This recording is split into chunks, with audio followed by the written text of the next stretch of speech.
covering mastering market volatility and understanding the impacts of tariffs and just how to navigate this environment with more confidence and clarity. So I have Skylar here with me and Lenny as well. Just before we get started, just want to take a quick second to talk about our firm today.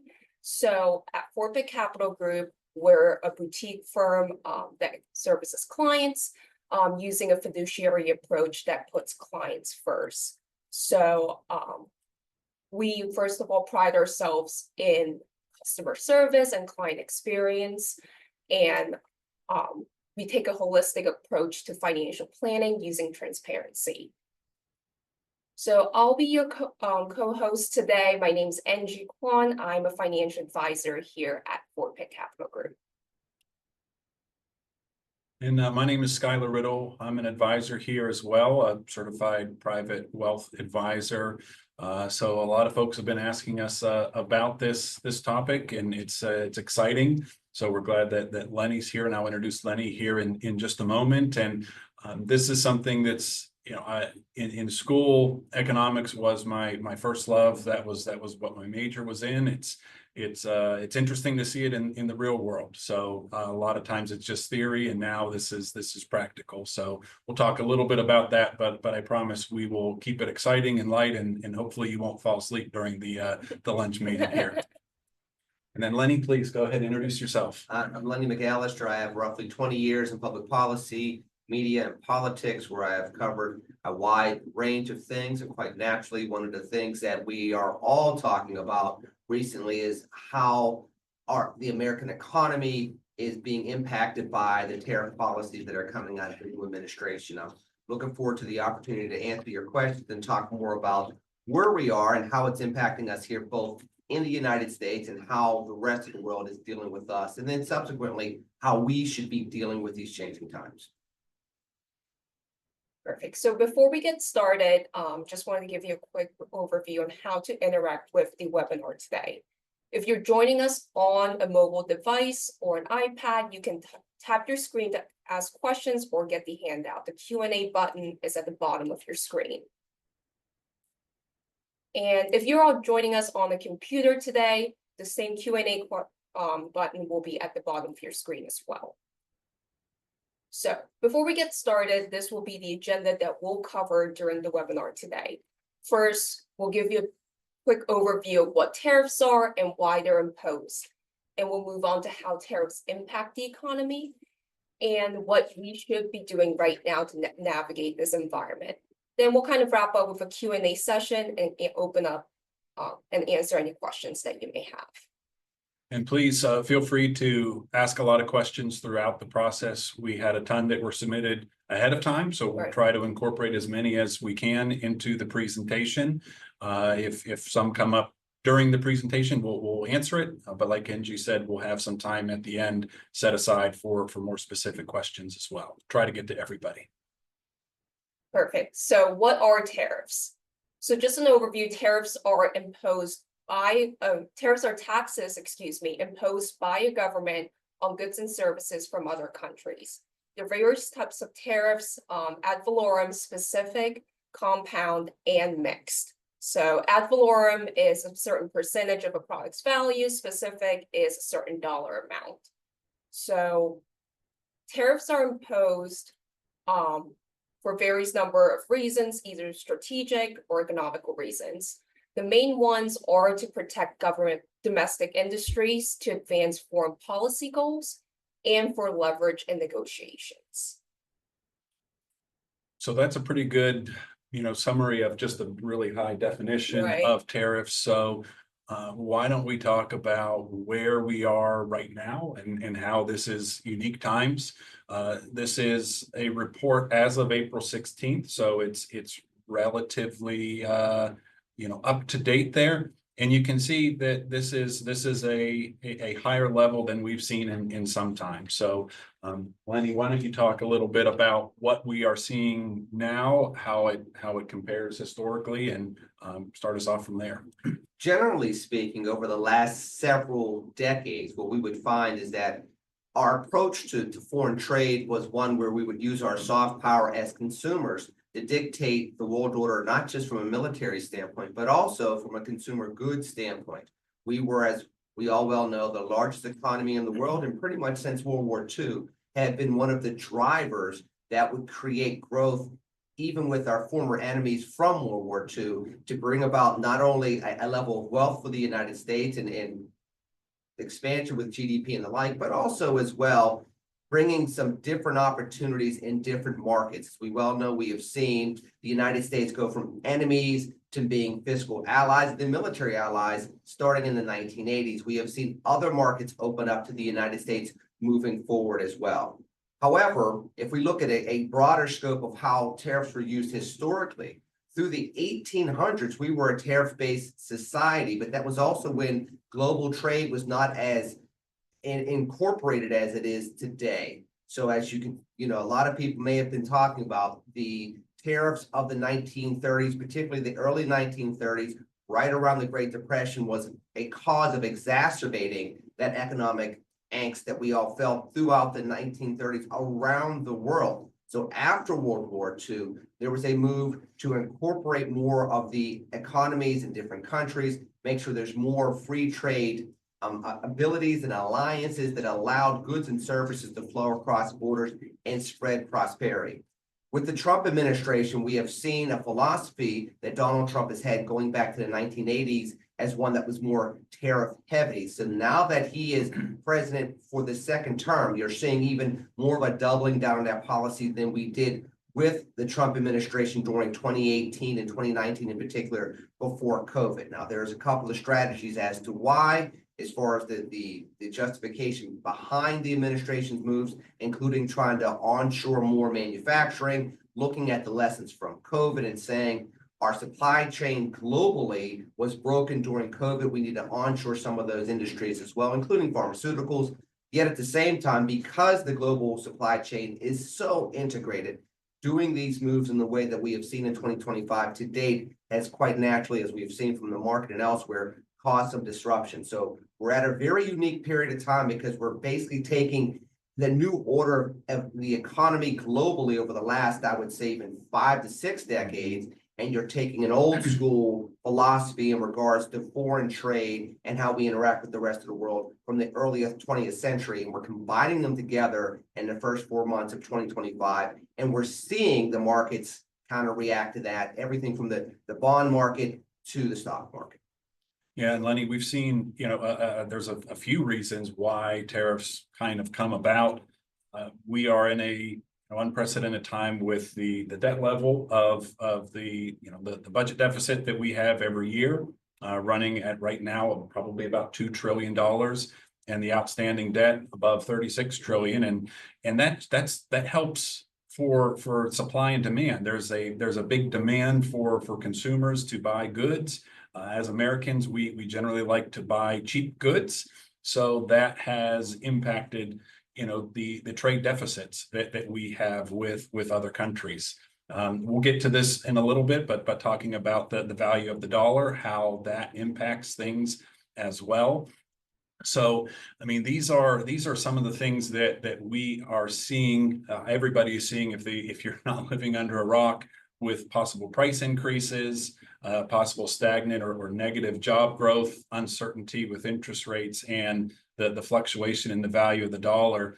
And if we really summarized everything, it's really just uncertainty right now, right, Lenny? We don't have a path where we know for sure this is what it's going to be for the next 5 years, let alone the next 5 days. And that's what's making the markets and investors so nervous. The fact that the one thing that you could count on with the United States over the past several decades was that level of consistency. You could park your money in American dollars from a bond perspective. You can invest in the American market from a consumer basis. You could come here and you knew that the American GDP was going to grow. You knew that because of rule of law and because of business practices, there were certain things you can count on. One thing that investors like, one thing that economies like is knowing the rules. If we know the rules, we can abide by the rules and we can find ways to succeed within the structure of the rules. Well, now that we're seeing these tariffs come from on high on everybody from our allies to some of our adversaries internationally, you're now seeing investors say, okay, what are now the rules that we need to follow and engage in to make sure that our investments are sound, they're as profitable as possible, and there's going to be long-term yield that's beneficial to us as well. Yep, absolutely. Mhm. And I think there's a difference too. We talked about this where there's the how it impacts investors and how it impacts consumers. And a lot of things on this slide right here are impacting consumers. So a lot of people asked ahead of time, who really pays for the tariffs? So can you answer that, Lenny, and what we see in these possible price increases there of goods? Well, generally speaking, when you're talking about cheap goods coming into the American economy, it's going to be the end user. It's going to be the American consumer. For example, those Nike tennis shoes that the kids love to wear, they're not being made in the United States of America. They're being made offshore. They're being brought into the American market. And let's say they're sold for $150 a pair. Now, with a tariff, those shoes may go up to $200 or $225 a pair. Ideally, based on how the politics of it goes, you would like that originating country to pay for that tariff. The way business works is it gets passed off to the end user, i.e. the consumer, which means that the kid at the local supermarket or the local mall is going to pay that extra cost, whether it's for anything from basic goods and services all the way through to those now $225 pair of Nike tennis shoes, which then brings about a choice. It's either the company can eat it, keep it at $150 and hope that the tariffs pass. That way their consumers can stay loyal consumers, or it can be passed on to the consumer at that additional rate and hope that the consumer, because they are brand loyal, will pay that extra cost. Now, for maybe Nike tennis shoes, they may end up doing that. For, let's say it's televisions, let's say it's washers and dryers. It might make the consumer say, instead of buying it in May, I'll wait until the Christmas season to buy it. Or I was going to get a new TV for the Christmas season, but I don't need a new TV this year. That's a luxury that I can afford not to purchase. That's where the risk to the overall consumer economy that the United States has been for years. That's the risk. Now, for those that are investing in that economy, that way of doing business for the last several decades, that's where investors are saying, can we count on American consumers to have the extra money, the disposable income to continue to buy those goods that are coming into the market that are now being taxed from overseas?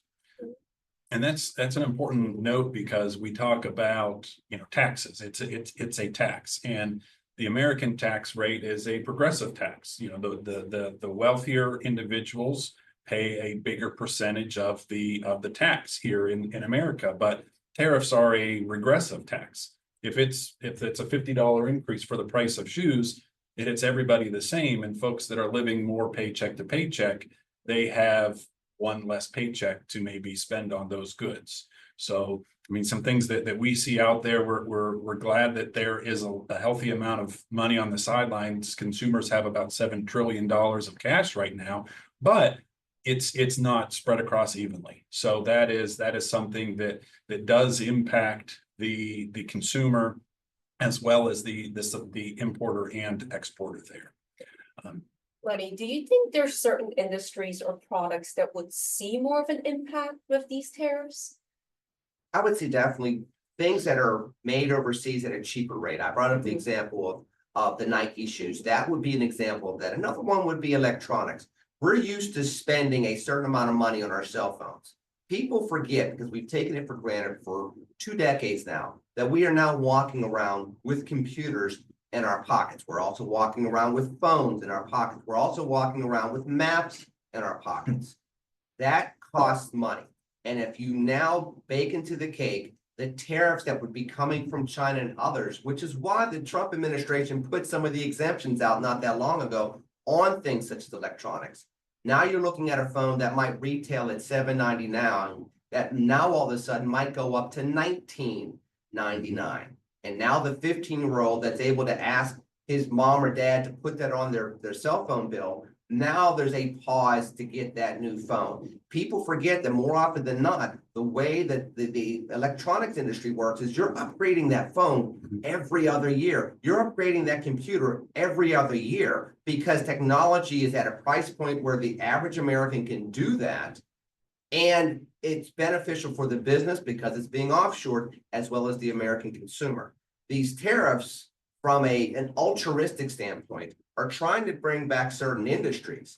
But the flip side to that is, if you're making the price point for consumer goods to be too high, some of the industries come back, but it costs too much to make those goods and services here. As a result, this very people that Skylar talked about living paycheck to paycheck no longer can afford to be part of the consumer base that does get a new cell phone once every 18 months, does get a new computer once every 24 to 36 months. That period of time gets stretched, and as a result, there's a lag on the economy. I think that's an important part because with the uncertainty that is out there with the pause and then exemptions for certain things, think of a global company. Would you want to export something to the United States today if you thought maybe in a week or two that the tariff would be reduced or eliminated? So we're in a unique point where we'd like to have some sort of certainty of, is this permanent? Is it, what are the rules? If you tell everybody the rules, then we'll play by the rules and be able to be successful with a lot of folks. That kind of leads to the next bullet on this slide of the possible stagnant or even negative job growth. What do employers do if they are unsure of, are they going to have the same growth rate that they've had historically? Right. I think there's a lot of talk of, consumers being worried about employment and unemployment rates as these tariffs progress. And Lenny, I was wondering if you could share some light on what you think about that, especially with unemployment rates and possible talks of recession in the market. Could you share some light? Well, and Eunji, part of what people are afraid of is the fact that if you're looking at it from a business standpoint, you want your money to be able to be invested, but have a smart investment. Once you allocate that money, it's just like people in the stock market or with their 401ks. Once you allocate that money, you want that money to stay there. There's a cost to have it move back and forth. The business is the same way. When there's times of uncertainty, they want liquidity, just like everybody else does. Well, if you have liquidity, you can't invest it into your workforce for things such as R&D. Let's go back to the electronics example. You can't continue to develop the greatest new technology if you're keeping your money on the sideline because you don't know if you're going to be able to make payroll. If sales go down and you take a 15% sales hit over the course of the next 12 months, you're going to need to be able to keep your workforce at the very least stagnant to make sure that you can ride the wave. Well, you're not going to try to go be on the cutting edge for R&D. You're not going to try to be on the cutting edge to beat your opponent when it comes to the latest marketing program. These things have an actual tangible cost to it. So when you start talking about the workforce, you have to ask yourself, if we're freezing money in its place, what are we costing ourselves as a result? Is it, advancements in the industry? Is it marketing? Is it expansion of workforce? Is it even something as much as expanding your sales workforce? If you're not looking to go into new territories, you're not growing your business. And business is like anything else. Generally speaking, you're either growing or you're slowly dying. That's a good point. I mean, it would be difficult. I mean, in the data that we've seen, the soft data week by week of weekly unemployment claims, unemployment is still holding strong at a relatively strong rate. Perhaps that is like COVID in 2020, where people were laid off, and then it was really hard to kind of hire all these people back. You don't want to be in a spot where you let people go and then 3 months go by and we're through the worst of it and you need to hire these people back, and the hiring costs are higher, and getting that person onboarded is more difficult. So I think businesses are doing exactly what you're saying, just being patient, kind of letting the dust settle, because we're still uncertain of what things will look like. And what people forget about, Skylar, is the fact that part of what made Trump Part 1 beneficial for a lot of Americans economically was the fact that there was the tax package that came out at the end of 2017. When those businesses got the tax cut, remember the stories that came out, a lot of the businesses put it into bonuses for their employees, you started seeing a bump in wages. So there was a benefit for everybody that came as a result of some of the policies that the Trump administration wanted to push, including the aforementioned tariffs on some of our allies and adversaries in the global market. Well, we don't have that tax package right now. All we have are the tariffs. So as a result, you don't have the flip side of that for the American consumer that's going and working a 9 to 5, working 40, 45 hours a week. You only have the potential pain of costs going up, of inflation not coming down as fast as they would like to have seen as of their votes in November 2024. So as a result, you have this risk, and businesses are looking and saying, okay, how do I keep my workforce stable? How do I keep my business as stable as possible? Because I don't know what the next day is going to look like economically as far as the markets or the global market's concerned. How do I get past this? When is this going to end? Yep. And that really leads into the next spot. I mean, another thing that we're uncertain of is interest rates. And we know the president wants interest rates lower. We know the Fed chairman, Jay Powell, is expressing what we've just been discussing about anything, just being patient and waiting for things to come about. Because the Federal Reserve is independent and they have a dual mandate to help with, make sure inflation is low and make sure we operate with full employment. So it's a unique time where we might see, it's like a tug of war. On one side, if unemployment does go higher than expected, and inflation is higher than expected, and it doesn't come down, then what does the Federal Reserve do? So I think they're just waiting to see, is there going to be some fiscal stimulus that's announced at the end of this year for 2026, or is the economy actually in a recession? So can you share your thoughts on what's happening in the interest rate market right now? Unfortunately, when it comes to what the Fed's going to do, you still have a lot of politics going on. We talk an awful lot about the executive branch. Well, the legislative branch still has to pass a tax package. That is something that Congress is going to need to try to put on the president's desk, something that the American people and American consumers and business leaders and investors can see and say, okay, here's the roadmap. This is the other shoe that dropped. Right now, the Fed doesn't have that.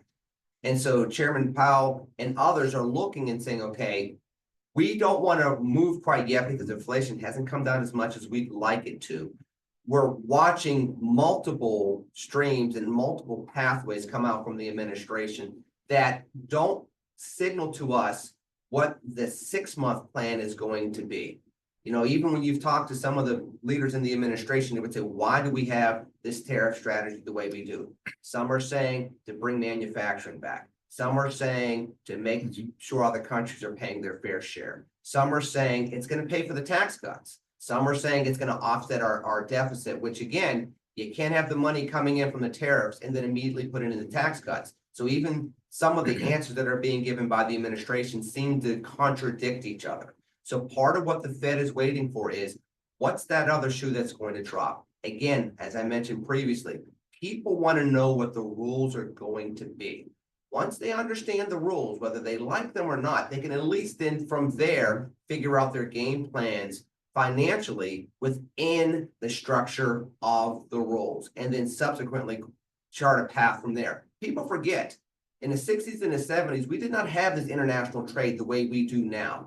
The American, for example, the car manufacturer did not trade the same way overseas as it does now. It had to learn, in some instances, in very hard lessons from Chinese car manufacturers in regards to how do we play internationally in order to compete with Chinese cars that were coming in the 1980s with a different, gas mileage and the like. Once you know the rules, you can adjust. The big three ended up doing that in the 80s and 90s and got back to being competitive, and then has been ever since internationally. We're going to have to do the same thing when it comes to what the Fed's going to do with other businesses in the global market. And then finally, on this slide, at least, the value of the dollar has been another hot topic. And I've always disliked the term strong dollar, weak dollar, just because it implies certain connotations that it doesn't necessarily mean that a strong dollar is good for everybody. for instance, it's great if you're traveling overseas and buying overseas goods. That is a fantastic thing. But it hurts with trade inequality, which is probably why we're experiencing some of the tariffs there. So can you talk a little bit about the value of the dollar, what's been going on with that, and maybe some reasons behind that, why it's declined relative to other currencies? What we have to really ask ourselves moving forward is, what's the end goal? And again, it goes back to the rules of the game. What's the game plan? What's the pathway? With a strong dollar, you end up having the dollar being the foundation of the global economy. There's something to be said about that. When you start talking about the geopolitical ramifications of that being in place, it helps keep the United States safe. It also allows us to be the people that writes the rules for the global economy. We're not only the biggest economy, but we're also the currency that undergirds the global economy. There's something that just can't have, literally and figuratively, you can't put a dollar amount, pun intended, on. The flip side is, now that we're going through this uneasiness, there are now international investors that are saying, well, wait a minute, can we count on the American dollar as much as we used to? As we start losing that confidence, we start losing the quote unquote soft power that allows the United States to dictate more terms. Now, from an economic standpoint, that means that some of the trade deals, we don't have the leverage, we don't have the higher ground on when we go into those negotiations. From a political standpoint, as a force for good, as a democratic republic, it is harder for us to dictate the terms of everything from human rights to democracies and keeping the peace when you are not coming to the table with that very, very big stick of, and we run the global economy, and we can make sure that your people are employed, and we can make sure that you're taken care of economically or otherwise. As we continue to go through what many are deeming a crisis, we have to keep an eye on, are we still the global force? We're not going to become number 2 or number 3 overnight, but without having that dollar being something that can allow us to have an advantage in negotiations, there's something that we lose. And as that slips, you run the risk of China having more influence. You have to run the risk of the EU having more influence. Again, the EU without the UK. There are just some risks there that, again, investors are looking at and saying, we like the system we had, everybody benefited from it, but what are the rules going to be moving forward? Great points.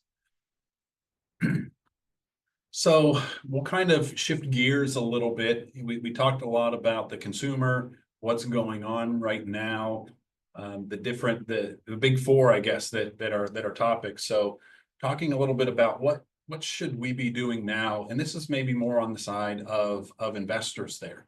So Lenny, I'm glad you brought up 2018, because that is something that people often forget about. That really the fourth quarter of 2018, Trump put on tariffs to everybody, right? It was not universal to everything, but it was steel, it was aluminum, it was allies, it was foes, and it caused the market to react pretty poorly. If you see on this slide here, it is towards the right-hand side, 20%. The S&P went down. It was just 2.2% away from being a bear market at the end of 2018. And I believe the last day of the year, it was down 6%. So what a way to end the year. So you're probably thinking to yourself, this is the worst time to invest. I believe we are going to have a global trade war. We're probably going to have a global trade or global recession. Who knows what's going on? We're fighting with friends, we're fighting with allies. But you look at the following year and the market returned 29%.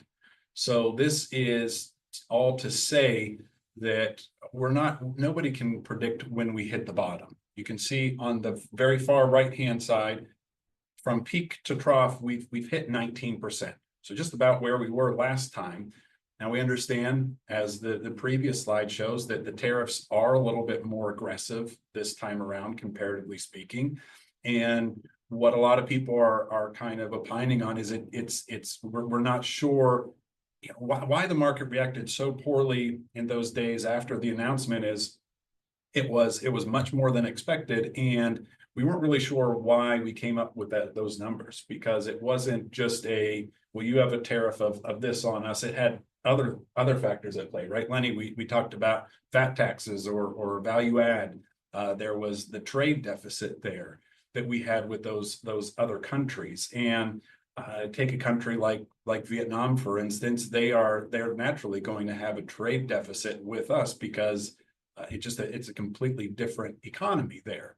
So it came in strong, and we've seen some pausing there and some exemptions like we discussed, and that's allowed the market to recover there.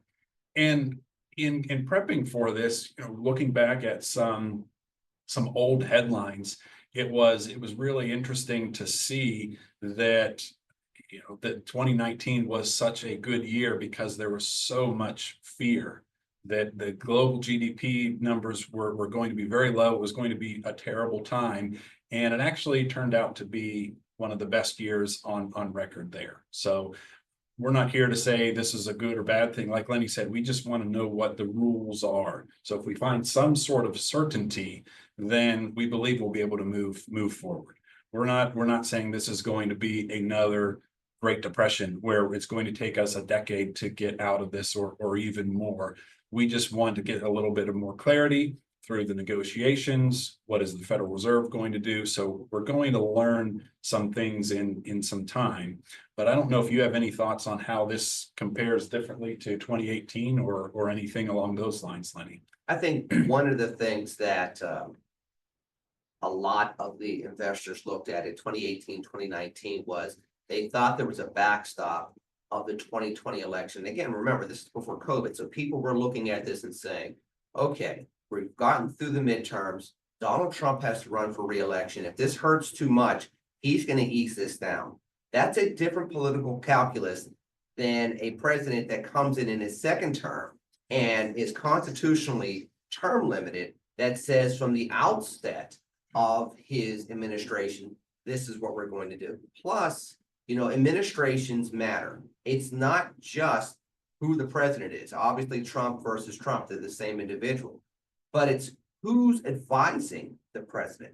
There are now more individuals that are more inclined to take bigger risks when it comes to the tariffs than you may have had during Trump Part 1. And a third thing as well, unlike perhaps Trump Part 1, now you're starting to see what the strategy or strategies, plural, might be with Trump's tariffs during this time around.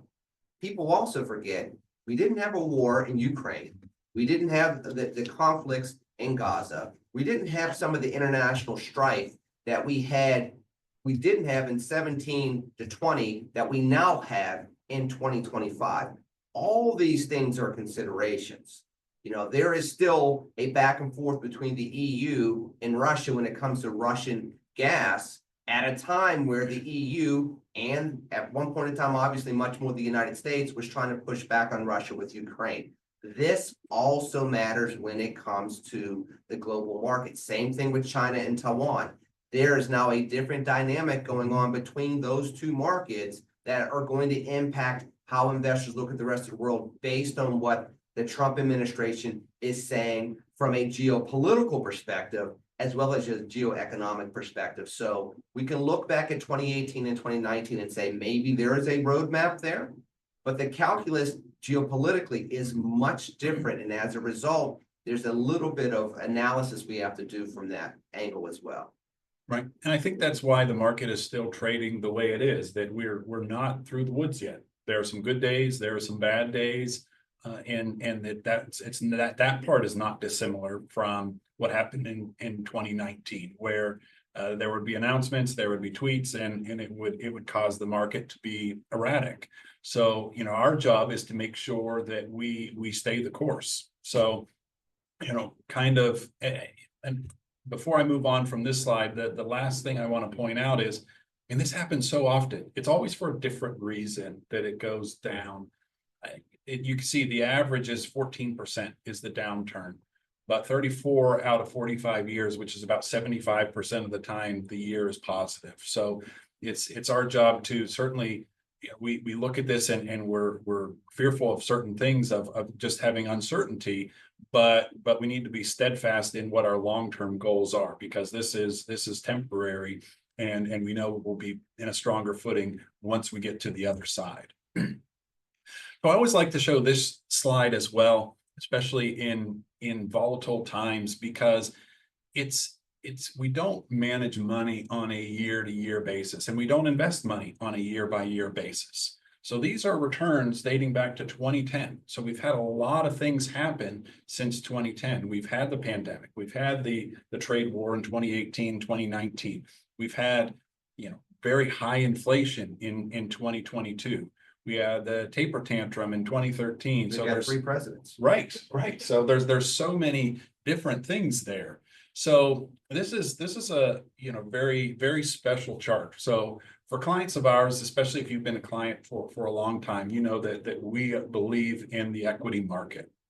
So if you look at this chart on the very left-hand side, so it shows annualized returns from 2010 through 2024. And you can see that the top left corner is large cap. So those are your big companies that are domestic companies to the United States. Now, they might do business globally.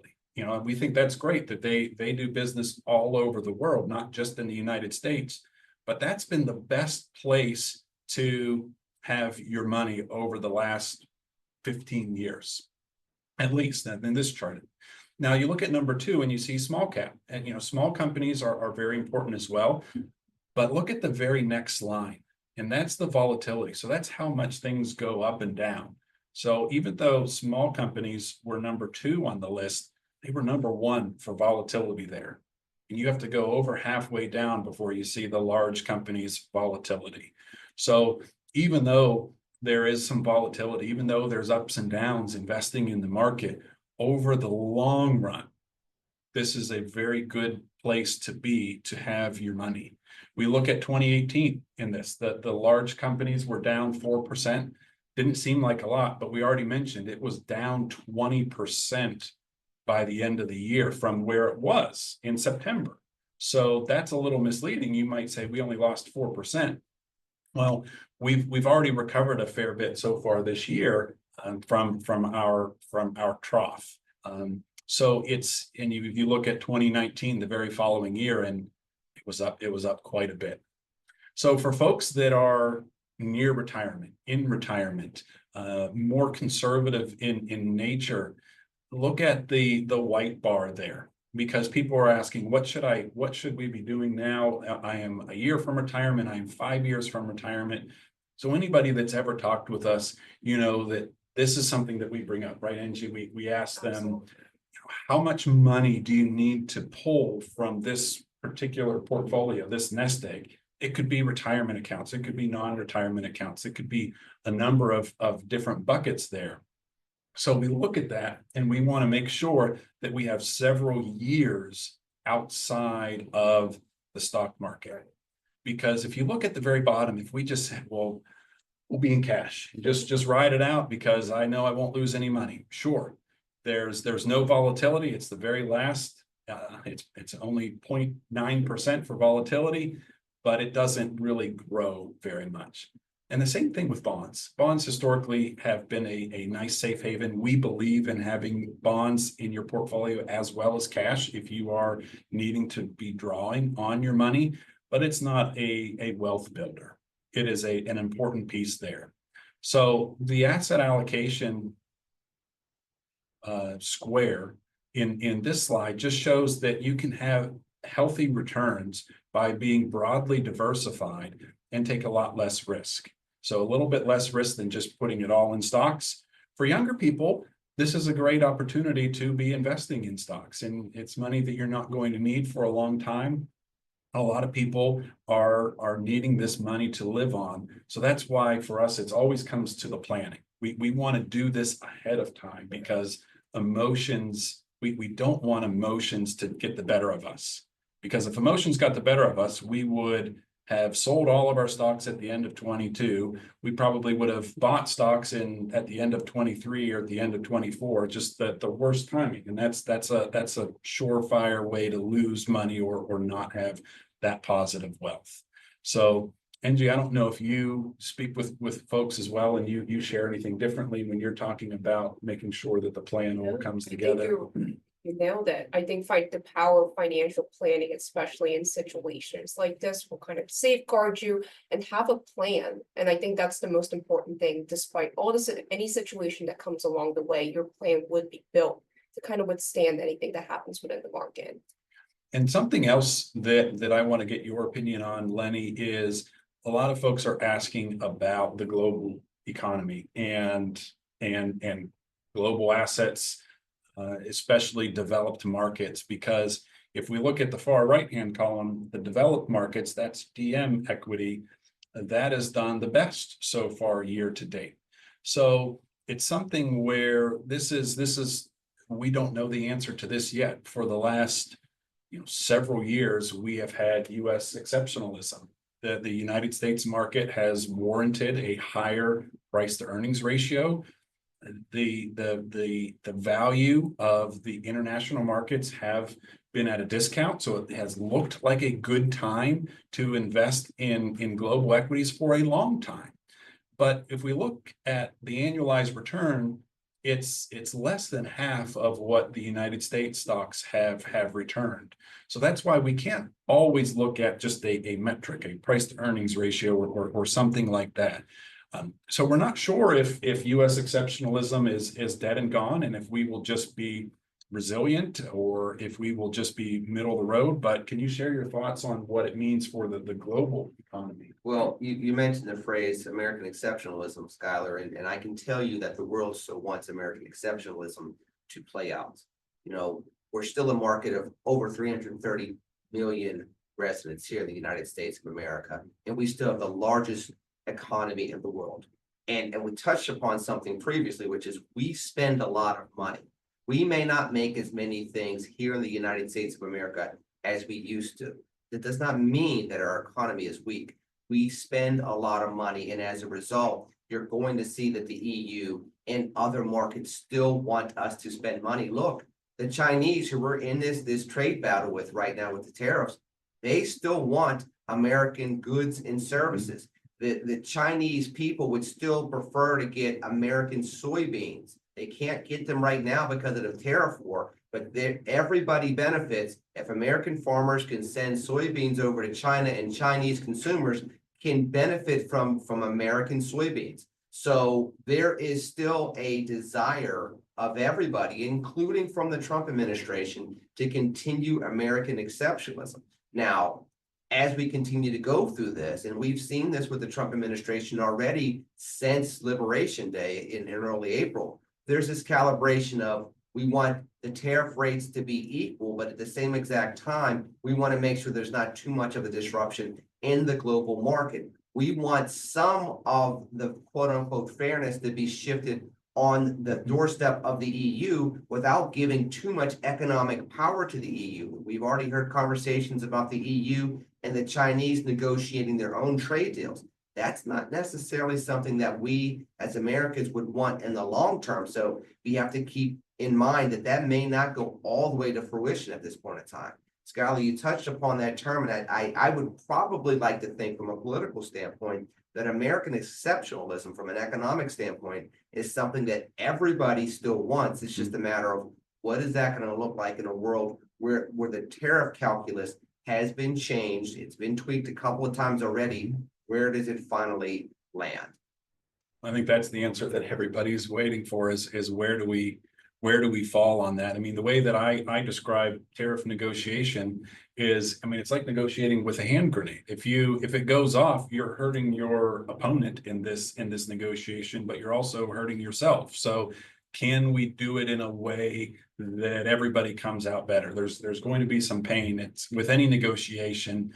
That's why professional athletes have agents, so that they don't muddy the waters between them and the fans and the owners and the coaches. So it's a tough spot to be in, and there's a lot of negotiating happens in the media as well. So we try to kind of parse through that to see what does this actually mean, what is happening day to day, and where do we think we will end up.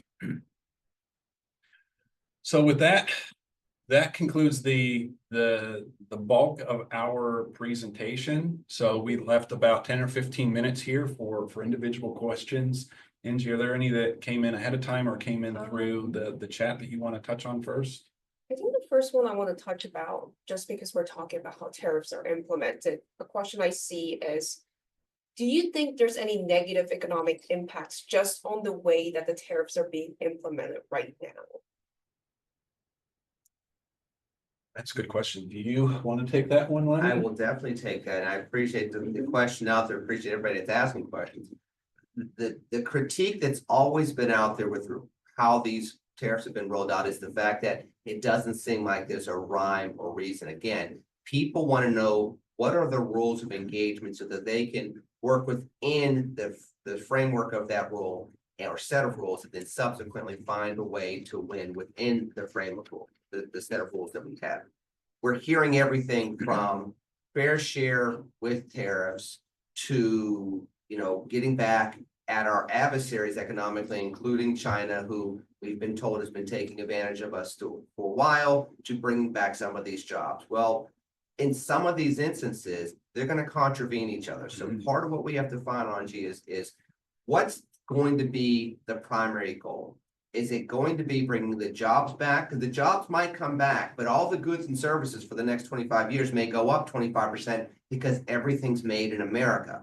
Is it instead trying to make sure that we have more of a fair share of how things go with tariffs, and then we find a way for a lot of Americans that have been left behind with all the jobs being offshore, we find them new industries so that they can have a working class, middle class lifestyle and still take advantage of cheap goods and services in the American market.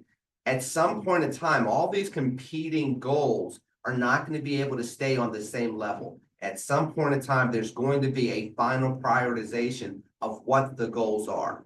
Once we see that, I think from there, investors will be able to say, these are the rules of engagement. The first goal is going to be make sure the goods and services stay cheap. We have to find other jobs in America. I can invest in R&D to bring more people into the workforce.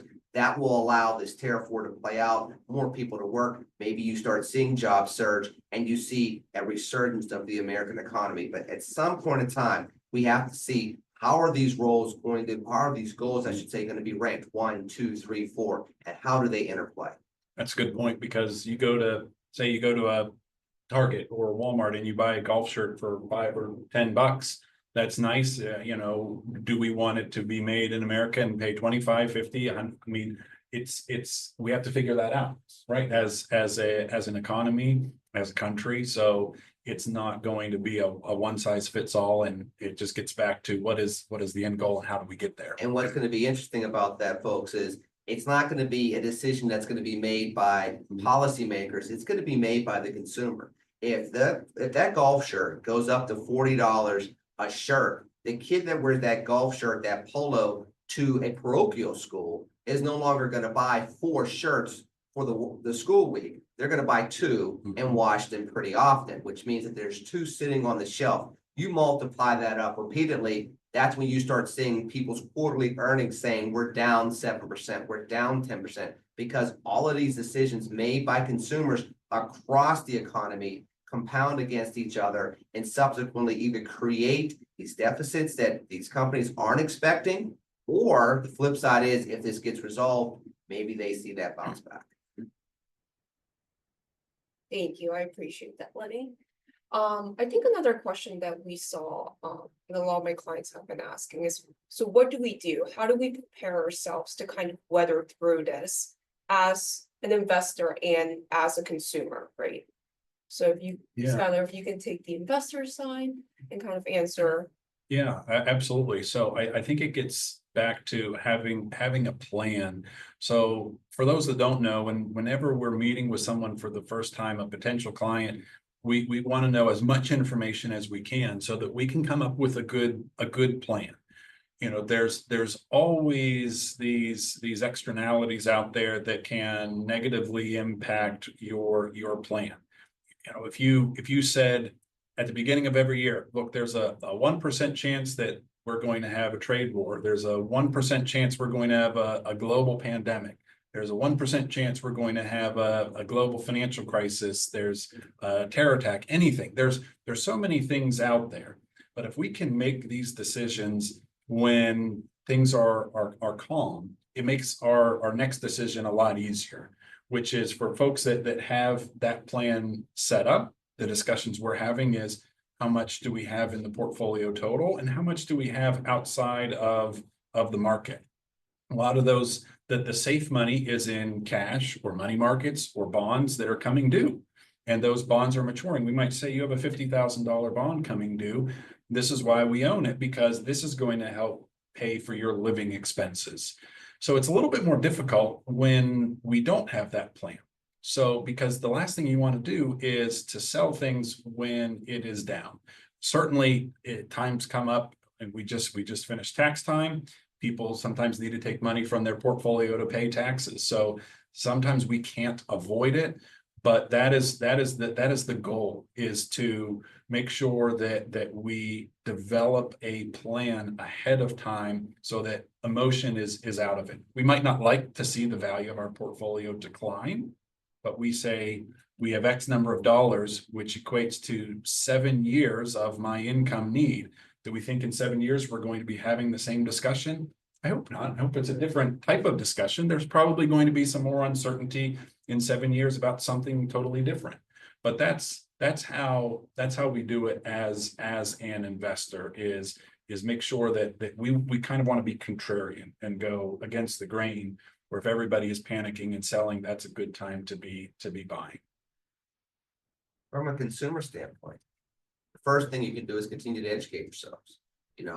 Hearing, for example, that the Trump administration paused tariffs on electronics allows you to not rush into that big purchase of the next cell phone, the next laptop, the next television.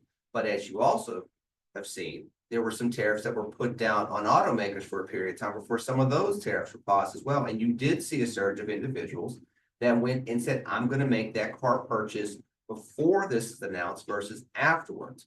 But a lot of what can transpire is honestly education and prioritization of what you want to buy first and foremost, so that hey, maybe I buy this a little sooner, a little later in order to beat the tariffs. Now, the other thing that you can do is you can beat down the doors of your lawmakers. Mm-hmm. The truth is, there's been a lot of direction that's come from the Trump administration without a lot of pushback from the people that actually hold the purse strings of the federal government. That's Congress. They have some negotiating power when it comes to this tax deal that the Trump administration would like to see passed. This might be something where they leverage that ability to say, we need these tariffs to calm down. We need the temperature to go down. We need investors. We need business owners. We need, employers to understand what the rules of the game will be subsequent to that, so that everything from our own personal purchasing decisions to what businesses will do, they could at least have a little bit more easiness and security and stability in regards to what they're going to do moving forward. If you beat on their doors, they might beat on the doors of the White House, and we might see something that resembles some framework that people could subsequently, support the decisions on. Absolutely.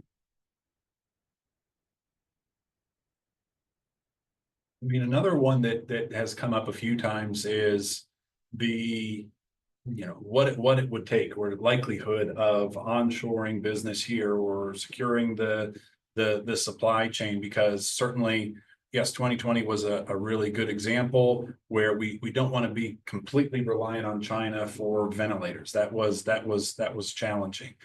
So it kind of gets back to the point that you were making, that we will let the consumer decide that eventually, because I think there needs to be a happy medium of, we can't have 100% of everything. It cannot be a protectionist state where only things are developed here. We are a global economy, and we need each other to kind of get through that. So, what are your thoughts on, what it would take or how long it would take to put some of those businesses or manufacturing companies here in America? Well, I had deemed the term previously that I've used over the last several months, actually over the last several years, of economic patriotism. Mhm. It's going to take an entrepreneurial class to be able to look at the needs of where we are as Americans and say, we're going to have to assume some of this cost to recreate some of the things that we need here in the United States. Now, at that point in time, it will allow us to do twofold. Number one, once you reestablish some of the things that we lost over the last 3 to 4 decades here in the United States, it allows us to, one, be able to have it at home so that if there is a global interruption, we're not stuck like we were 5 years ago. But also number two, once you establish that here on the home front, it allows the home front to once again be competitive in the global market. It allows us to be able to calibrate what we look like, how we do things, and how we're going to compete. For example, you see that the automakers, they still have the auto unions that they have to deal with, but they now also know they're dealing with competition from South Korea. They're dealing with competition from Japan. They're dealing with competition in Mexico and Canada. Being able to give them an opportunity to pivot into manufacturing of those cars, soup to nuts here at home, allows them to understand price points where they can be fair to unions, but they can also be fair to consumers and also find a way for Americans, again, from the light bulb all the way to the bumper, to be able to succeed with a made in America car. So these are things that over time, we're going to have to see a certain rise of business leaders be able to say, okay, look, we're willing to make the investment in America so that we can bring some of those things back on shore. Now, unfortunately, we think that that might come about as from tariffs, but more often than not, what we usually see is that those type of businesses are incented by tax cuts, are incented by things that allow them to take that extra capital and invest it in R&D, invest it in workforce, and build it up from there, which goes back to what can Congress do to prompt the Trump administration to put some things in place that allows those business owners to do that. It may not happen overnight, but it can allow some of those businesses to come over. And on top of that, I've brought this up previously. There are certain goods and services like call centers that were offshore 3 decades ago. Those are things with technology that can come back immediately. You start bringing those type of jobs back, they're still tied to technology. You can have people with lesser rungs of education at least get into IT fields and work their way up. We have been offshoring call centers to Mexico and the Philippines and other Asian countries for years. If you start onshoring that back to the United States, as well as other things that would be cheaper to bring back, you can start having more made in America goods and services while also repatriating that money and allowing business leaders to take the next vision to the next level. Yeah, that's a good point. And it's we only touched on it because we are unsure of what any potential fiscal stimulus could be, whether that is a Doge dividend check from the government, or if it's something where reducing the corporate tax rate from 21% to 15% for domestic made goods. I mean, there are a lot of different levers that can be pulled for something like this. So that is, until we get some sort of clarity, like we're a broken record saying the same thing, but that is the true thing. And once we get through that, then we believe that we'll be able to push through stronger to the other side. We're almost at time. So the thing that I want to kind of close on is the R word, the recession word. Are we in one? Are we going to be in one? And I think economists have predicted 15 of the last 2 recessions. So it's something where it's always a hot topic. We were sure to have a recession in 2019 because of the trade wars, and it didn't happen. So Lenny, your quick thoughts on the potential recession and the impacts from that? We were told we were going to have a recession because of COVID. It never happened. The one thing about the American economy is that it has been resilient over years, and we've been able to get through a pandemic as a result of that. Now, this is a different administration. This is a different level, set of people in Congress. But if there's been nothing that's been the same, it's been the American people, and it's been the people that make up the United States of America. So I would like to think that if we were able to avoid a recession after COVID and all the instability and fear, people forget how fearful that time was from every single aspect of our lives during the height of the pandemic. We were able to avoid a recession then. I'd like to think that even with the volatility in the markets, I'd like to think that geoeconomically and geopolitically, we can find a way to make sure that we get through the choppy waters and avoid that R word. I mean, that's a great point, Lenny, because the bottom of the market was March 23rd. I mean, that was about a week after the governor shut down the state. So everyone was very fearful of what does this look like? This has never happened. And it was, sure, unemployment spiked for a time, but we recovered faster than anybody ever expected.